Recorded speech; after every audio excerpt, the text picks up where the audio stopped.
வணக்கம். இன்றைக்கி நம்ம சுண்டைக்காவை வச்சு ஒரு துவையல் செய்ய போகிறோம். சுண்டைக்காயில் சாம்பார், காரக்குழம்பு, பொரிச்ச குழம்பு எல்லாம் வச்சுருப்போம். அதில் குழம்புல போட்டால் கூட பிள்ளைங்க பொறுக்கி வச்சுருவாங்க. நம்ம இது மாதிரி துவையலாக செஞ்சு கொடுத்தோம்னா எல்லாம் விரும்பி சாப்பிட்ருவாங்க. சுண்டைக்காய் துவையலுங்கிறதே தெரியாது. இந்த சுண்டைக்காயில் ரொம்ப எதிர்ப்பு சக்தி அதிகமாக இருக்குது. ப்ளட் ப்ரெஷரை குறைக்கக்கூடியது. இப்போ வெயில் நேரம் ரொம்ப எல்லாருக்கும் ரத்த கொதிப்பு அதிகமாகும். அதை ரத்த கொதிப்பை குறைக்கக்கூடியது, எதிர்ப்பு சக்தி அதிகமாக இருக்குது. கல்லீரல் எல்லாம் நல்லா சுத்தப்படுத்தக்கூடியது. இந்த சுண்டைக்காய் வச்சு எப்படி துவையல் செய்யணுங்கிறத சொல்கிறேன். சுண்டைக்காவை இது மாதிரி ரெண்டு ரெண்டாக நறுக்கி வச்சுக்கோங்க. கீரி வச்சுக்கோங்க.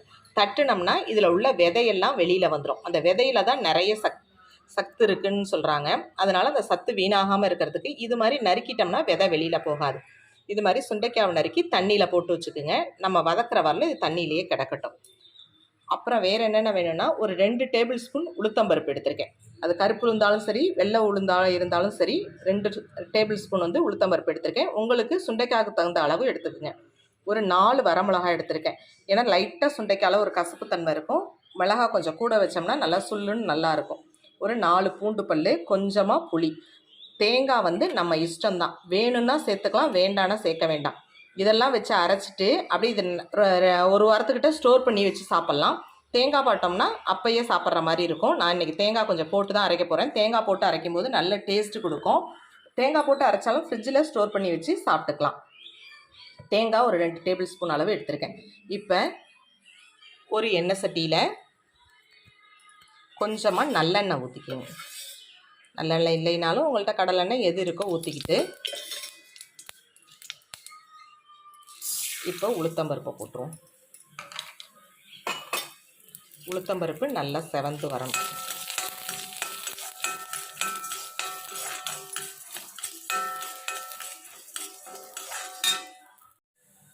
இந்த உளுத்தம்பருப்பு லேசாக செவக்க ஆரம்பிக்கும் போதே ஒரு 4 பூண்டு பல் போட்டுக்குவோம். அதோடைய இந்த வரமிளகாவை போட்டுட்டு நல்லா கருகக்கூடாது, செவந்து வரணும். அப்போ தான் நல்லா வாசமாக இருக்கும்.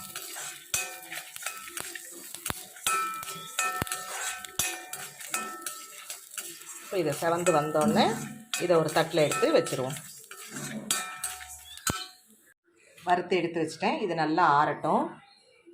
இப்போ அதே எண்ணெய் சட்டியில் இன்னும் கொஞ்சோண்டு எண்ணெய் ஊற்றிக்கிட்டு இந்த சுண்டைக்காவை இதில் போட்டுறணும்.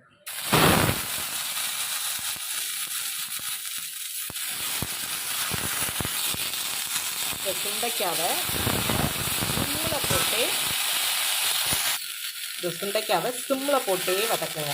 ஏன்னா தோல் கொஞ்சம் அழுத்தமாக இருக்கும். அதனால் வெளி தோல் நல்லா கொஞ்சம் வெந்து வரணும். இல்லாட்டினா ஹையில் வச்சோம்னா செவந்து கறிக்கும். அதனால் சிம்மில் போட்டே கொஞ்சம் நேரம் நல்லா ஒரு 10 நிமிஷத்துக்கிட்ட நல்லா வதக்குங்க. தோல் நல்லா சாஃப்டாகி வரணும். இது விதையெல்லாம் விழுந்தால் கூட அந்த விதை எல்லாத்தையும் சேர்த்து வச்சு அரைச்சிருங்க. இது அப்படியே நல்லா ஒரு 10 நிமிஷம் நல்லா வதங்கி வரட்டும். நல்லா சாஃப்டாகி அந்த தோல் எடுத்து இப்படி அமுக்கி பார்த்தீங்கன்னா தோல் வெந்திருக்கும். இப்போ இது நல்லா வதங்கட்டும். சுண்டைக்காய் வதங்கிறது காட்டியும் நம்ம அந்த வறுத்து வச்சுருக்கிறது ஆறி இருக்கும். இதை போட்டு ஃபஸ்ட்டு ஒரு பவுடர் மாதிரி பண்ணிக்குவோம்.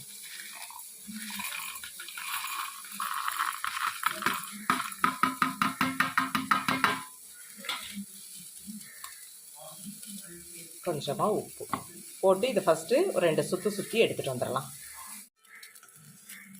சுண்டைக்காய் அப்படியே இந்த பச்சை கலர்லேயே இருக்குது. ஆனால் தோல் சுருங்கி நல்லா வதங்கி வந்திருக்கு பாருங்கள். இந்த அளவுக்கு வதங்கணும். இப்போ இதை எடுத்து ஆற வச்சுட்டு நம்ம இந்த வறுத்து உளுந்து, மிளகாய், புளி, உப்பு, பூண்டு எல்லாம் பொடி பண்ணி வச்சுருக்கோம்ல, இதில் இப்போ தேங்காவையும் சேர்த்துட்டு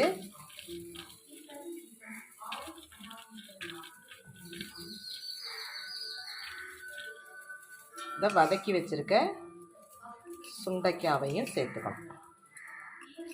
கொஞ்சமாக தண்ணி ஊற்றி துவையல் பதத்துலேயும் நம்ம அரைச்சிக்கலாம். இல்லைன்னா உங்களுக்கு சட்னியாக வேணும்னா கொஞ்சம் தண்ணி கலந்து சட்னியாகவும் யூஸ் பண்ணிக்கலாம். ஆனால் இந்த துவையலில் அரைச்சிட்டு லாஸ்ட்டாக ஒன்று சேர்க்கணும். அப்போ தான் துவையல் ரொம்ப டேஸ்ட்டாக இருக்கும்.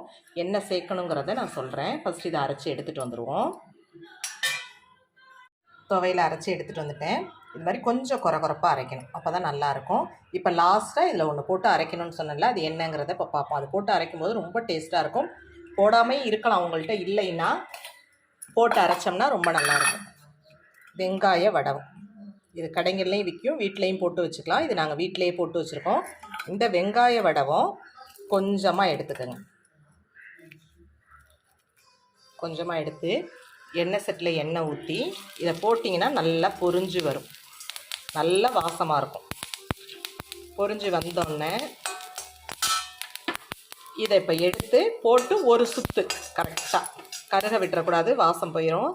கருக விடாமல் இது மாதிரி போட்டு ஒரே ஒரு சுற்றி எடுத்துட வேண்டியதுதான். இந்த வெங்காய வடகத்தை இதோட போட்டு லாஸ்ட்டாக கொரகரன்னு ஒரே ஒரு சுற்றி எடுத்துட்டோம்னா நல்ல டேஸ்ட்டு வாசமாக இருக்கும். இது போடணும்னு கட்டாயம் இல்லை, இருந்துச்சுன்னா போட்டு அரைச்சிங்கன்னா ரொம்ப டேஸ்ட்டாக இருக்கும், நல்லா வாசமாகவும் இருக்கும். இதை இப்போ நான் போட்டு அரைச்சிட்டு வர போகிறேன். அரைச்சிட்டு வந்துட்டு பார்க்கலாம். சுண்டைக்காய் துவையல் ரெடி ஆயிடுச்சு. இது ஒரு பாத்திரத்தில் இப்போ மாற்றிக்கலாம். சுண்டைக்காய் துவையல் ரெடி ஆயிடுச்சு. இந்த சுண்டைக்காய் துவையல் ரொம்ப டேஸ்ட்டாக இருக்கும். இந்த வடகம் போட்டு அரைச்சி பாருங்கள், ரொம்ப டேஸ்ட்டாக இருக்கும். இது கடையில் விற்கும், இல்லை வீட்டில் போடுறதுனாலும் போட்டுக்கலாம். இந்த சுண்டைக்காய் துவையல் நோய் எதிர்ப்பு சக்தியை அதிகரிக்கக்கூடியது.